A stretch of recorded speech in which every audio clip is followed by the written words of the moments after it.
faire ici. Que vous avez découvert Ivoire TV. Ivoire TV.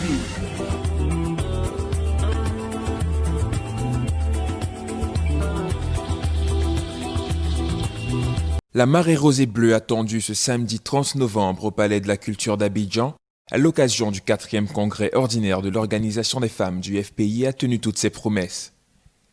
De toutes les régions de la Côte d'Ivoire, les militantes de l'ex-parti présidentiel, Tendance Afine-Guessant, ont déferlé par milliers sur la salle Anoumambo pour rassurer le président statutaire de leur parti de leur soutien indéfectible, à moins d'un an de la présidentielle d'octobre 2020.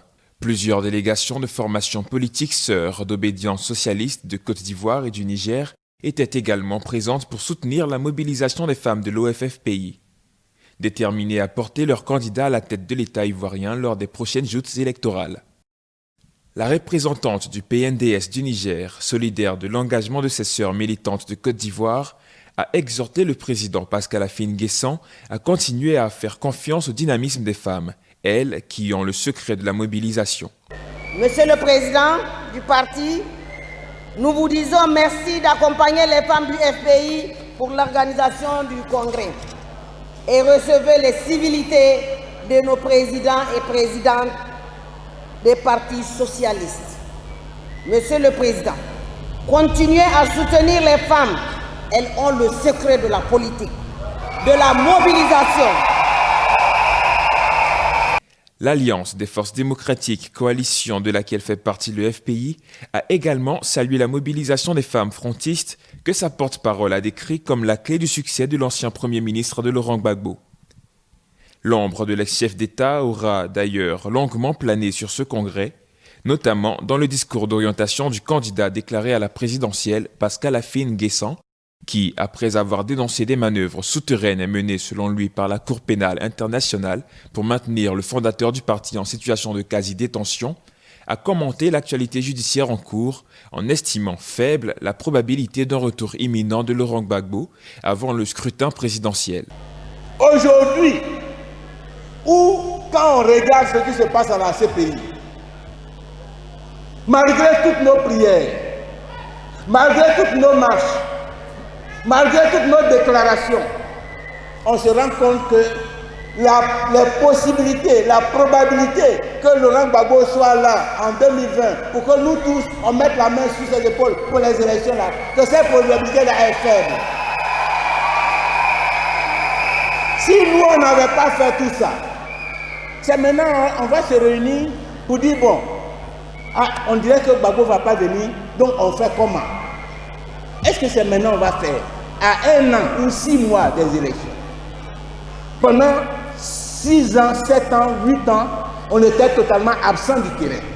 Parce qu'on a boycotté, parce qu'on dit on est fâché. Et puis l'élection de 2020 arrive. C'est maintenant on va chercher candidat.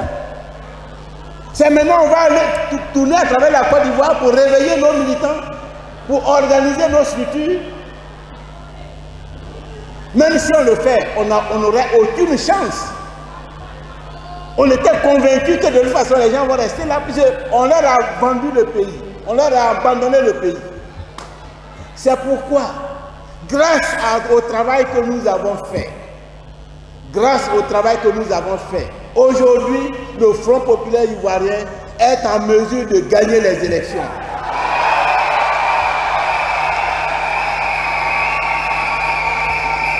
Si grâce à Dieu, Gbagbo arrive avant les élections de 2020, on gagne.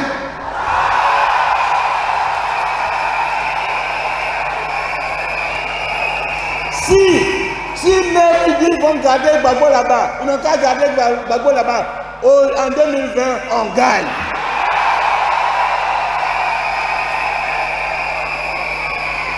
Parce que maintenant nous marchons sur nos 2 pieds. Si un pied même est un peu fatigué, l'autre pied là, avec ça on va marcher. Et voilà le cadre dans lequel s'inscrit votre congrès. C'est dans ce cadre-là que s'inscrit votre congrès. Votre congrès signifie que le Front populaire ivoirien est maintenant prêt.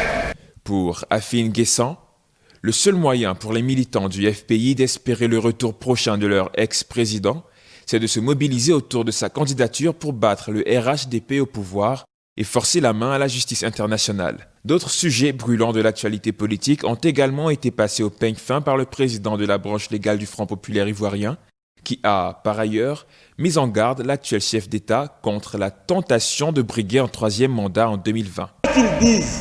C'est pourquoi d'ailleurs leur langage même n'est pas lisible.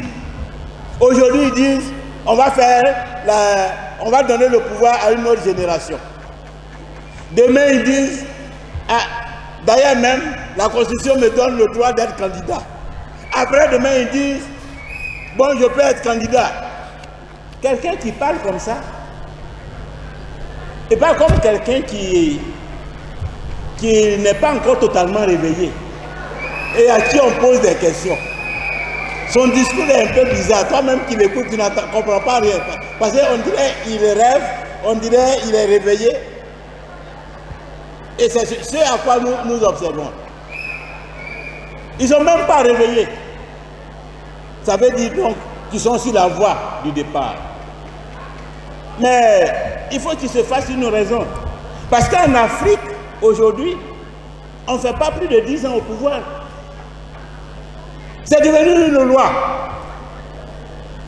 Qu'elle soit écrite dans une constitution ou qu'elle ne soit pas écrite, c'est une loi en Afrique aujourd'hui. On ne fait pas plus de 10 ans au pouvoir. Au terme du vote pour le renouvellement des instances dirigeantes des femmes de l'OFFPI, c'est Anne Niaouré qui a été désignée pour un mandat de 3 ans.